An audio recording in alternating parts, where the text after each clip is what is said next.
Hi, I'm Dr. Amy Robbins, and welcome to Life, Death, and the Space Between podcast. I'm a licensed clinical psychologist and medium, and here we explore life, death, consciousness, and what it all means. I'm extremely excited and honored today to have Elise Loehnen on the show. Elise is the Chief Content Officer of Goop, the highly successful lifestyle platform founded by Gwyneth Paltrow. Goop is dedicated to keeping its readership informed and inspired with tightly curated content and products. Loehnen is also the co-host of the Goop podcast, Goop's popular summit franchise in Goop Health, and the co-star of the Goop Lab, Goop's Netflix show. Welcome, Elise. Thanks for having me. Thanks for being here. And a little plug, if people haven't listened to the podcast or watched the show is phenomenal. I loved it. No, a lot of the topics that you talked about were things that I've straddled on this show. So if people are interested in kind of seeing a little bit more sometimes about what these experiences look like, that's a great place. And we've all got more time for Netflix right now. So exactly. Oh, if ever there was a time to watch the Goop Lab, it's now. Yeah, now's the time. If you missed it, it came out in January, right? Yeah, the end of January, which feels like forever ago, but was really not that long ago. But I know. A different lifetime. It really does. I wanted to talk today about your experience with loss and spirituality. Mm-hmm. And I know you lost your brother-in-law and best friend, Peter, when he was in his late 30s. And this really shook you to your core. Can you tell me about that experience? Yeah, Peter. So I guess the practicalities are that, or just to give people an understanding of our relationship, Peter and my brother, Ben, met their first week, if not first day of college. And my brother had come out of the closet in high school, and it took Peter a little bit longer, but they became instant best friends and ultimately have been together pretty much since they were 19, maybe. Never been able to actually get a concrete date, but they had an amazing relationship. And Peter was just one of those incredible, and I know it sounds so silly to say, but he was just an incredible person. And the fact that he's not here is just insane to me, because he was sort of that keystone for everyone. Everyone thought that he was their best friend. And my brother and I have always been close. We're actually much closer now since Peter died, which is, I'd say, one of the silver linings, maybe the only silver lining. But at the time, Peter sort of intervened and became my primary brother. And he was just so much better at it than my own brother. And I was at boarding school they were at Harvard, and I was at boarding school nearby, and they would come and see me all the time. I would go in like many weekends, and I became their permanent third wheel for decades. And we all lived in Manhattan together, and Peter was we would travel together. My brother's a big bird watcher, so my brother would go on his own journeys, and Peter and I would go on trips together. And he always interested in me and always had time for me. And he was just one of those, I wasn't the only one. Like, I think this happens at funerals of young people, of course, but at his funeral, there were probably between 1,500 and 2,000 people.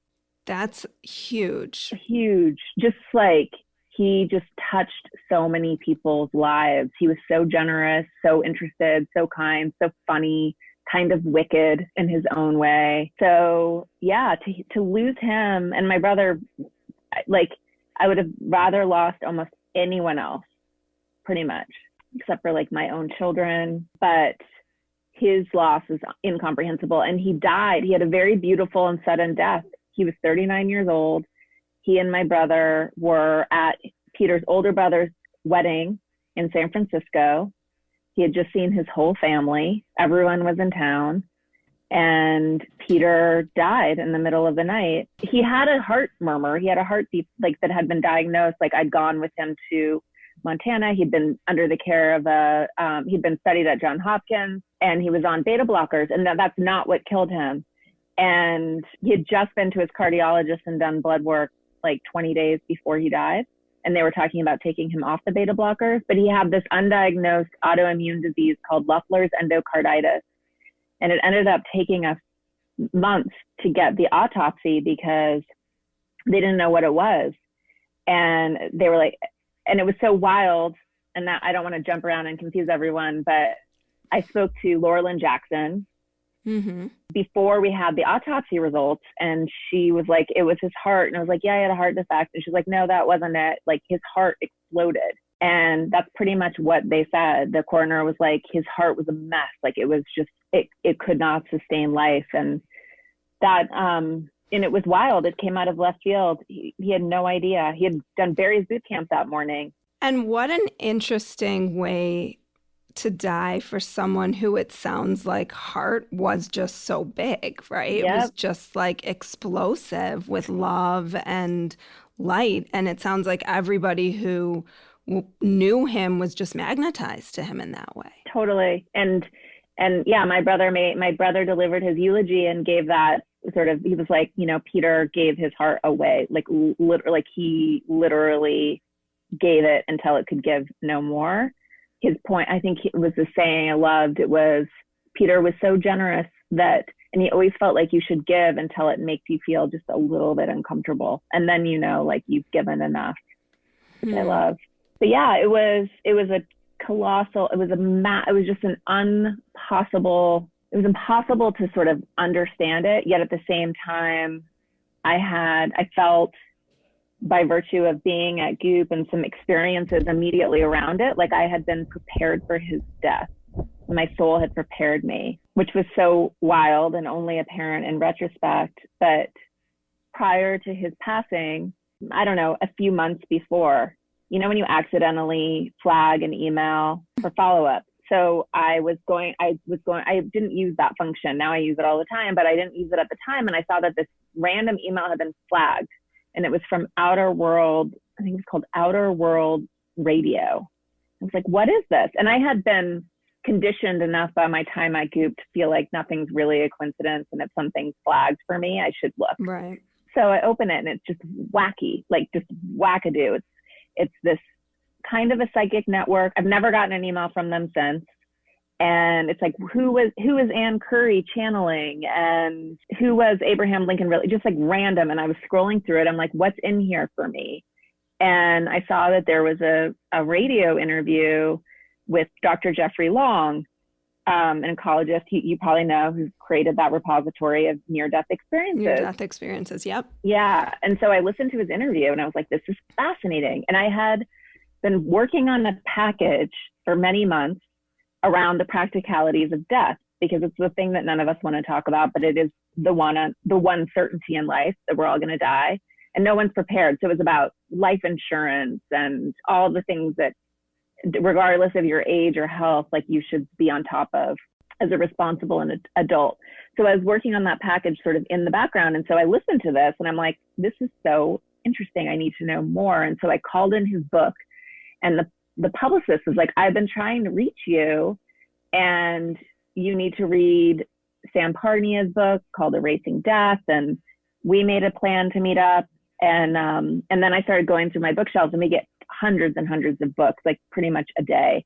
And I pull out Laurelyn Jackson's book and I'm like, that's interesting. And then I pull out Eben Alexander's book and I'm like, that's interesting. And I had made this pile of books to take home, but I'd listened to Jeffrey Long's interview. I was going to take this pile of books home on a Friday.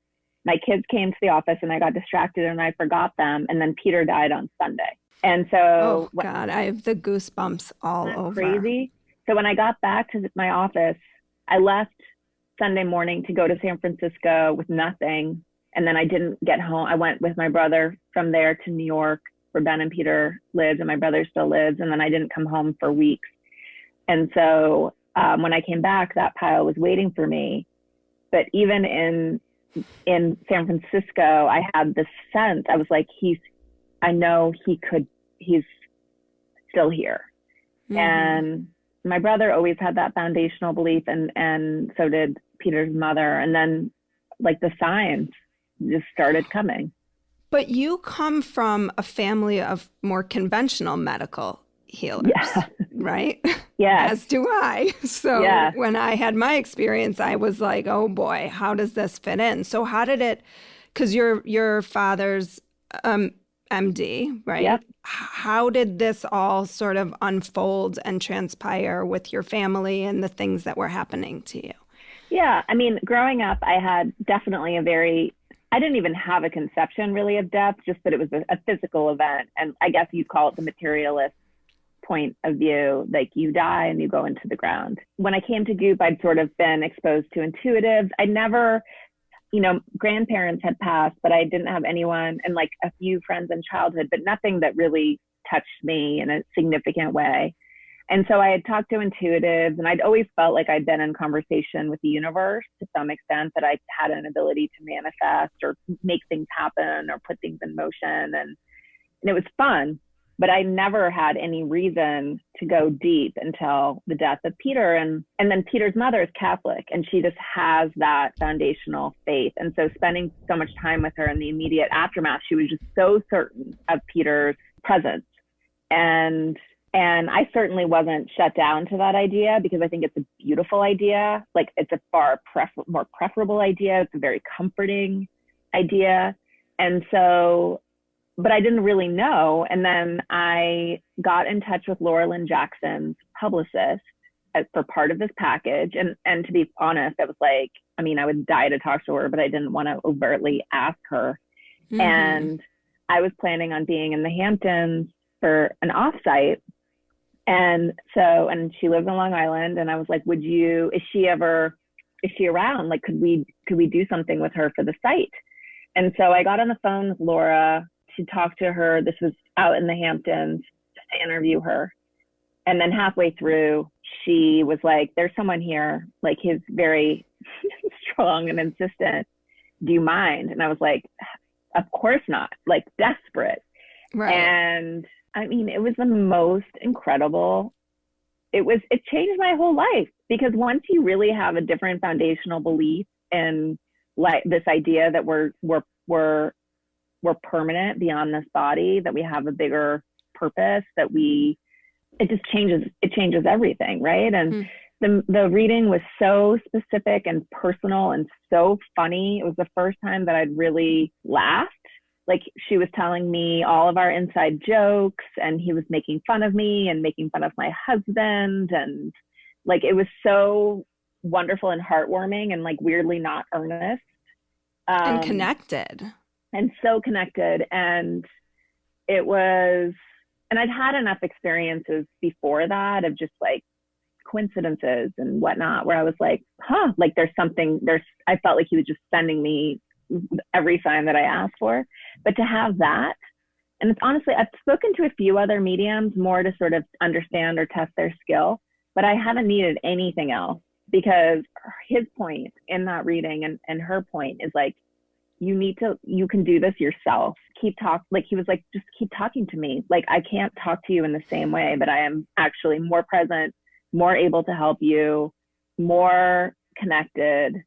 And like, don't ignore me. I'm here. I haven't needed any more like direct telephone lines to him. I know I have conversations with him all the time. I know what he's saying effectively. And that's sorry, go ahead. Sorry, go on. No, it's just, that's been the biggest gift. How does he show up for you, or how do you know he's showing up for you? This is funny, because his family works in parking, and he worked, before he died, his last job, he was the chief of staff for the one of the deputy mayors of New York City. And it was like in infrastructure and buildings, and like, he's good at that stuff, but he's just an amazing connector. So I always ask him for help with parking.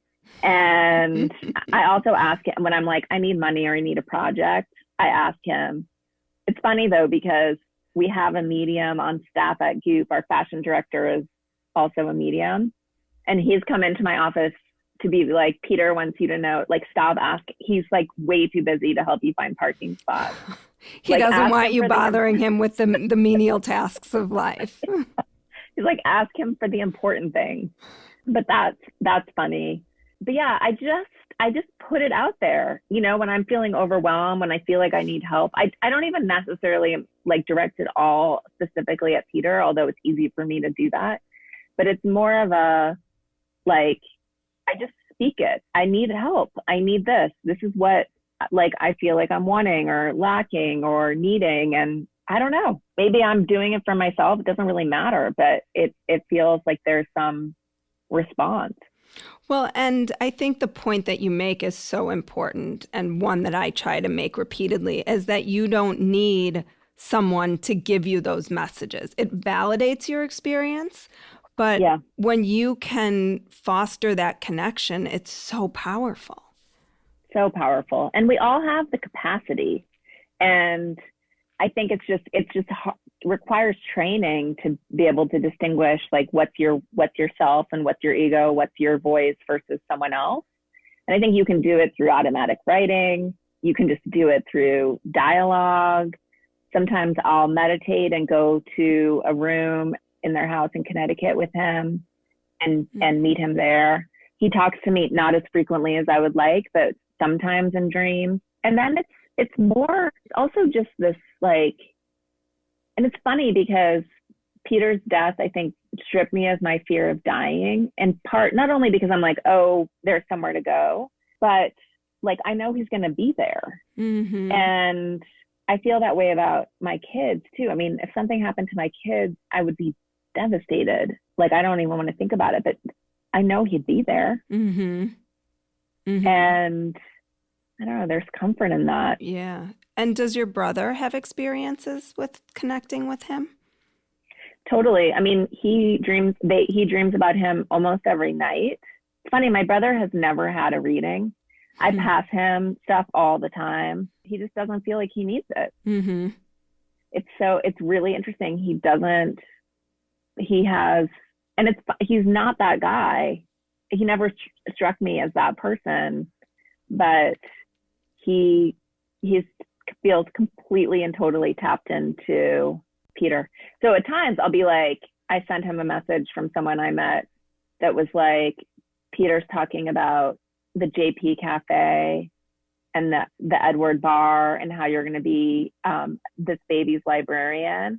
And he was like, that's so funny because we went to the JP Cafe and now a place just opened across the street called the Edward Bar. And Peter's brother just had a baby named Peter. And my brother was telling Peter's mom that he would be the baby's librarian. So it's like fun, those validating things. Mm-hmm.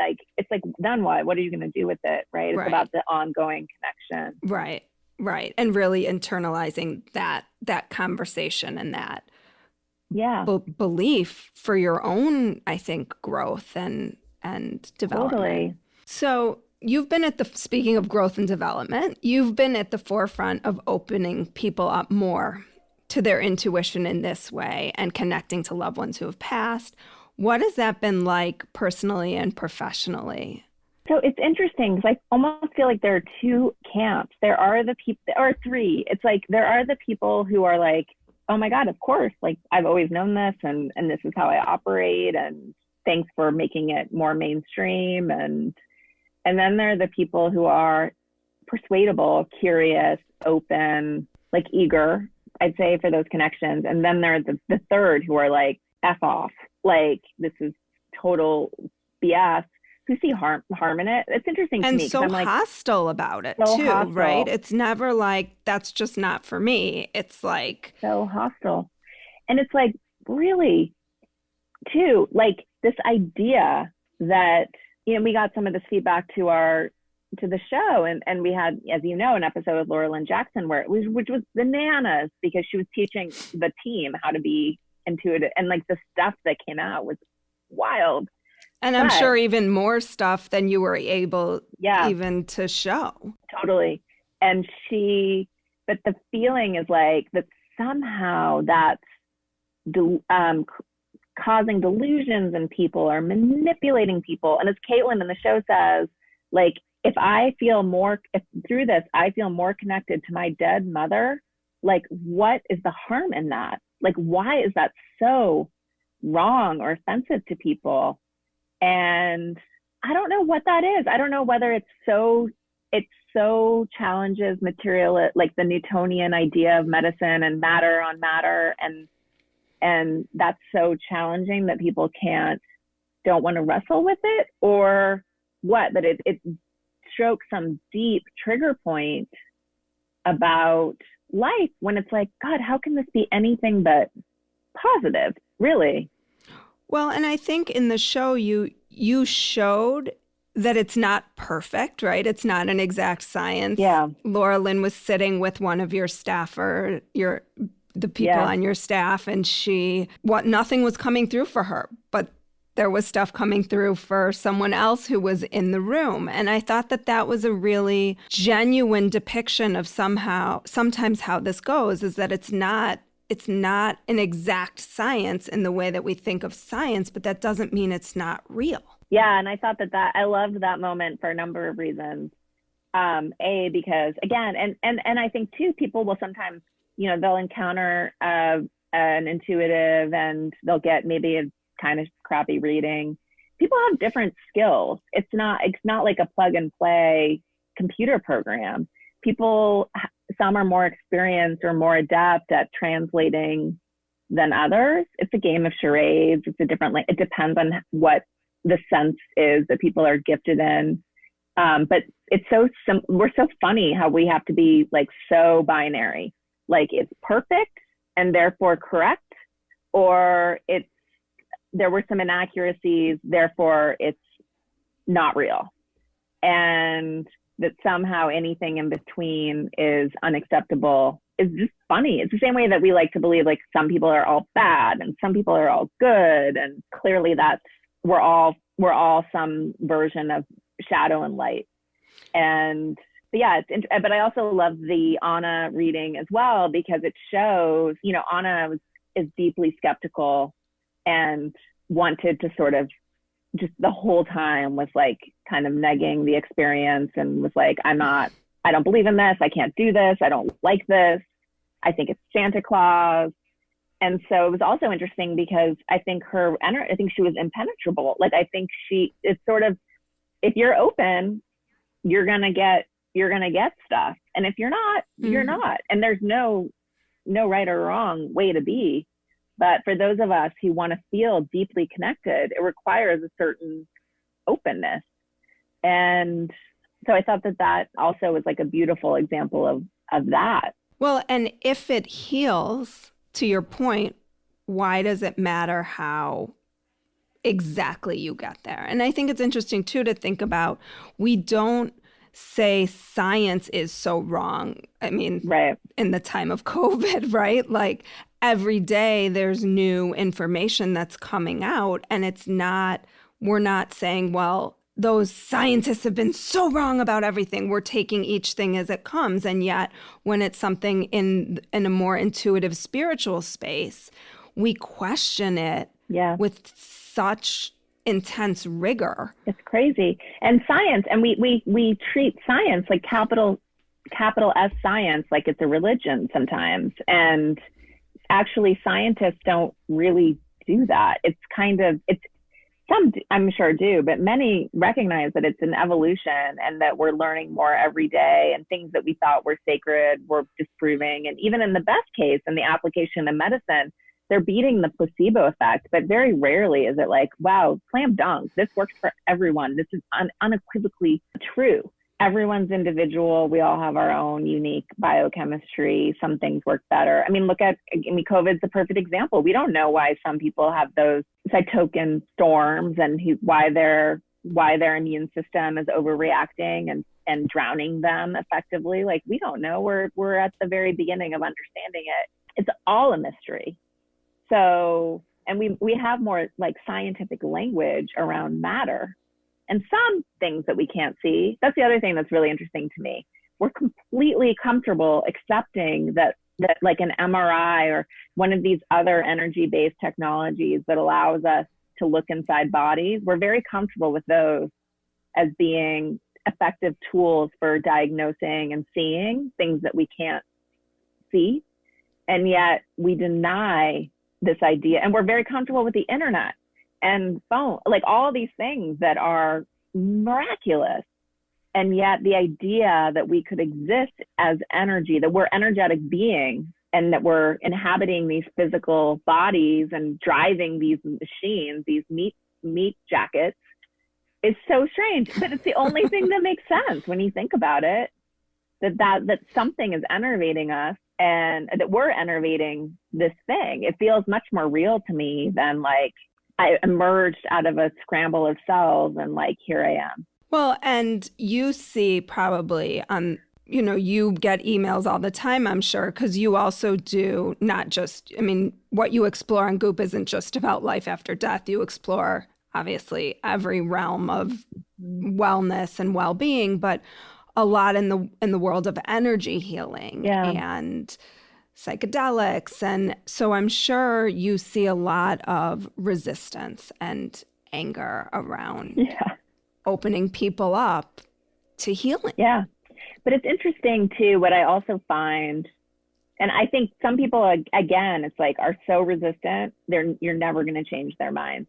But the middle third, and I was in that third before Goop, where I had no fixed opinions really about any of it for certain.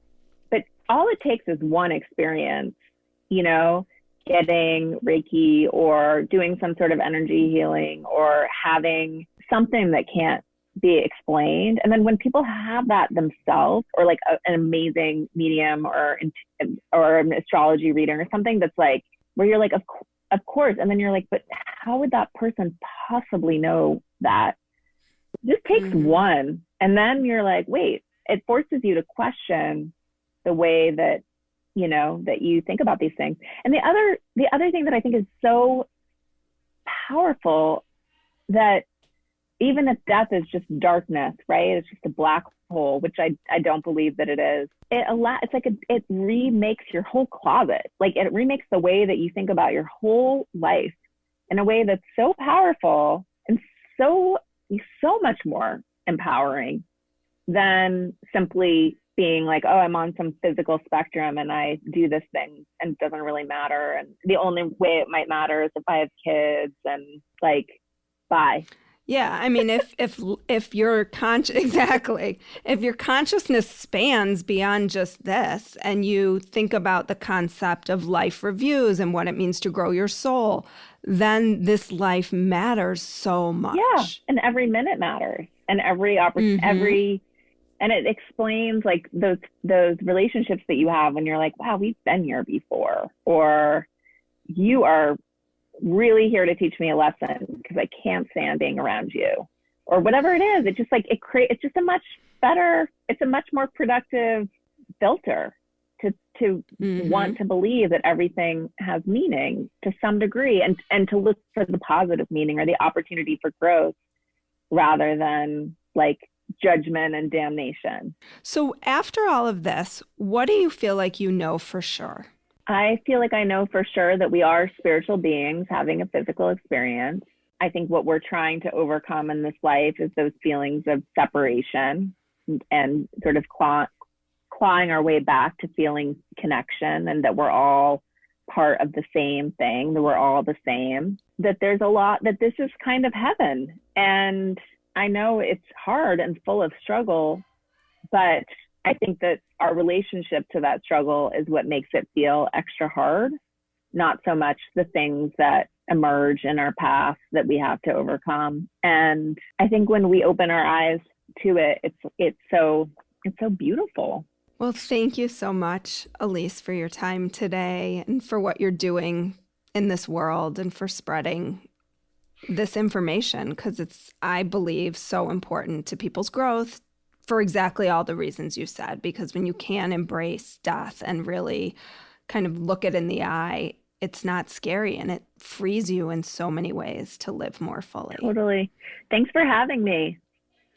Thanks for being here. Like what you heard today and want to hear more?